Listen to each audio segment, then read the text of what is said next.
Mexico City, Honduras was on the edge of political turmoil on Thursday, with the opposition candidate accusing vote counters of trying to steal our victory in an election whose results are sharply contested.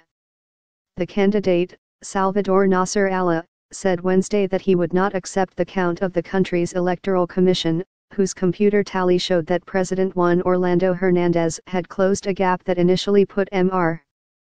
Nasser Allah ahead in the voting that ended Sunday.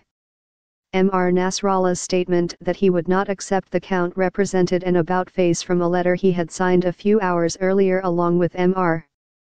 Hernández, brokered by the Organization of American States. The agreement committed both men to respecting the commission's results. With ballots counted at about 80% of polling places, the candidates' vote totals were almost even when Mr. Nasser Allah backtracked on the agreement. A final result is expected on Thursday. The standoff threatens to escalate political unrest in the deeply divided country, echoing the crisis that erupted 8 years ago when a coup forced out President Manuel Zelaya, who is now the political strategist behind the left-wing coalition backing Mr. Nasser Allah. Erratic behavior by the Electoral Commission since the polls closed has lent credibility to the opposition's allegations of fraud. The commission, which is controlled by allies of Mr. Hernández, suspended the counting of ballots early Monday after Mr. Nasser Allah pulled ahead by almost 5 percentage points.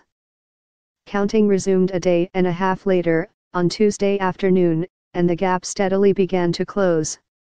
After Mr. Nasser Allah signed the OAS agreement, the commission's computer went dark again. The commission's president said the server was overloaded. "We don't recognize the results of the cheating Electoral Commission," Mr.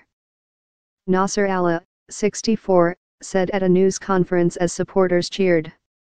Holding up what he said were copies of unsigned tally sheets, Mr.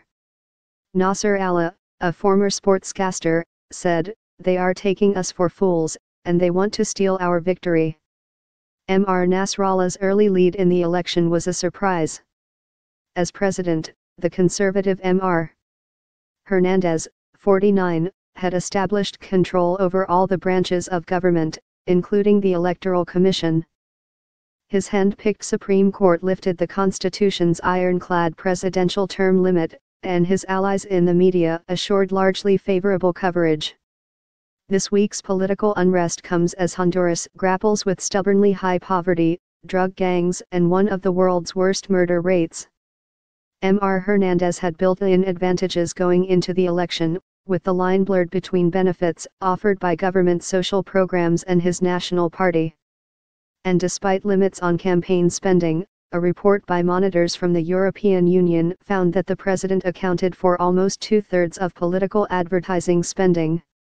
As the night wore on Wednesday, the police used tear gas to disperse demonstrators who gathered outside the building where the ballots are kept. Members of the opposition said that the long pause in the vote count, followed by the erosion of Mr.